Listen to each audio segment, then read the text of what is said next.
वो कहावत आपने सुनी होगी, सोने की तलाश में निकले थे लेकिन हीरा खो दिया। इंग्लिश में कहावत है, in search of gold we lost diamond. लेकिन एक असली हीरा वही होता है जो अंत तक लड़ता है, और एक ऐसा ही लड़ाकू हीरा है, यानी अंत तक हार न मानने वाला हीरा फिर एक बार जो है सुर्खियों में आ गया है। एक ऐसा खिलाड़ी जिसने तिहरा शतक भी लगाया है। तिहरा शतक लगाने के बाद टीम इंडिया से ड्रॉप हो गए। 7 साल से उन्हें मौका नहीं मिला, लेकिन वो लगातार कोशिश कर रहे हैं, लगातार वो कोशिश कर रहे हैं, हार नहीं मान रहे। और अब ऐसा लगता है कि भाई उन्होंने अपना दावा जो है वो ठोक दिया है।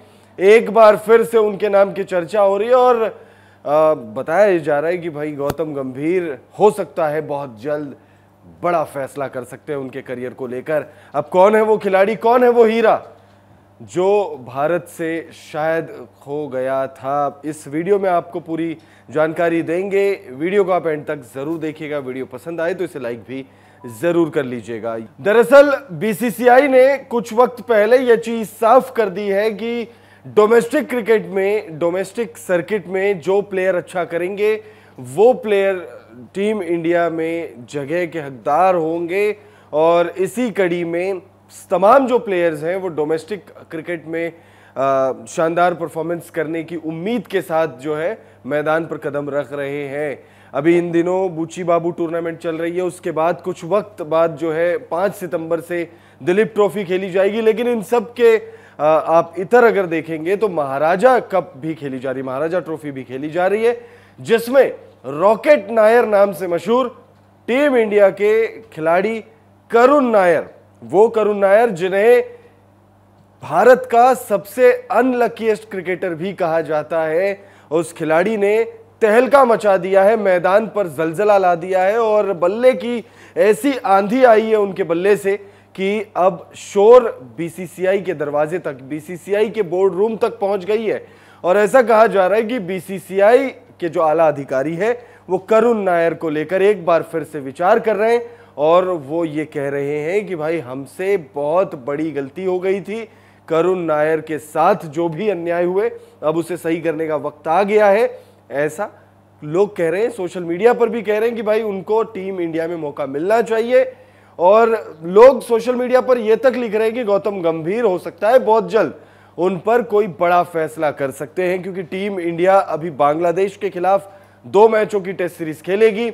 और जिस तरीके की वो फॉर्म में है, हालांकि उन्होंने जो सुनामी लाई है बल्ले की वो T20 फॉर्मेट में लाई है, T20 मैच में लाई है, लेकिन लोग ये कह रहे हैं कि भाई इन्हें मौका मिलना चाहिए। और लोग गौतम गंभीर को लेकर सोशल मीडिया पर ये लिख रहे हैं कि गौतम गंभीर आप करुण नायर के साथ इंसाफ करिए, आप इस खिलाड़ी के साथ जितने भी अन्याय हुए हैं उन्हें आप सही करिए। अब महाराजा ट्रॉफी में क्या किया है करुण नायर ने, सबसे पहले उस पर हम बात कर लेते हैं, आपको बताते हैं।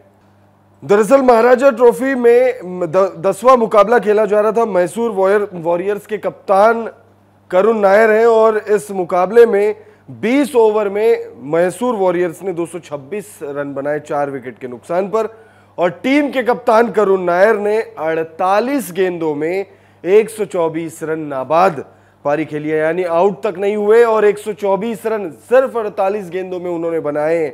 9 छक्कों की उनकी ये पारी रही, जिसमें उन्होंने 13 चौके भी लगाए। और इस दौरान करुण नायर का जो स्ट्राइक रेट है वो 258.33 का रहा, यानी लगभग 250 से 260 के स्ट्राइक रेट से करुण नायर ने बल्लेबाजी की, और जबरदस्त उन्होंने बल्लेबाजी की। और उनकी इस बल्लेबाजी की वजह से लोग ये कह रहे हैं कि भाई करुण नायर ने दावा जो है वो ठोक दिया है।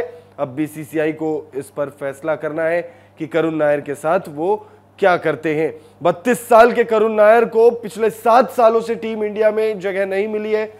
साल 2016 करुण नायर के लिए बड़ा ऐतिहासिक साल रहा था। करुण नायर टेस्ट क्रिकेट में भारत की तरफ से तिहरा शतक लगाने वाले सिर्फ दूसरे बल्लेबाज बने थे वीरेंद्र सहवाग के बाद। वीरेंद्र सहवाग ने 2 बार यह कारनामा किया है, लेकिन करुण नायर की इस पारी में खास बात यह रही कि करुण नायर 300 रन का आंकड़ा पार करने के बाद नाबाद लौटे थे। वहीं अगर वीरेंद्र सहवाग की बात करें तो उन्होंने 2 तिहरे शतक जरूर लगाए, लेकिन वो दोनों मौकों पर आउट हुए, करुण नायर आउट नहीं हुए थे। करुण नायर का करियर बहुत छोटा रहा है।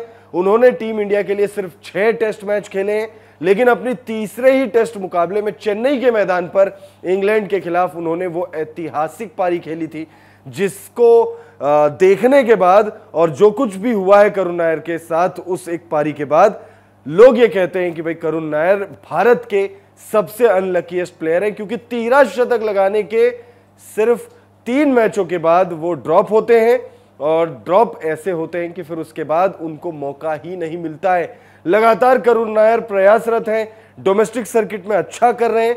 उनको उनके परफॉर्मेंसेस की वजह से लोग प्यार से रॉकेट नायर तक कहते हैं। रॉकेट नायर इसलिए कहते हैं क्योंकि भाई रॉकेट की तरह वो बल्लेबाजी करते हैं, ताबड़तोड़ अंदाज में बल्लेबाजी करते हैं, फिर चाहे टेस्ट हो, वनडे हो या फिर हो T20। फिलहाल इस वीडियो में इतना ही, लेकिन आप कमेंट करके बताइएगा करुण नायर को क्या टीम इंडिया में मौका मिलना चाहिए?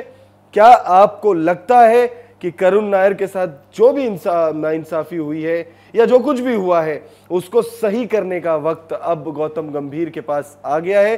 गौतम गंभीर को क्या करुण नायर के साथ इंसाफ करना चाहिए और एक बार फिर से रॉकेट नायर यानी करुण नायर को टीम इंडिया की जर्सी सौंपनी चाहिए?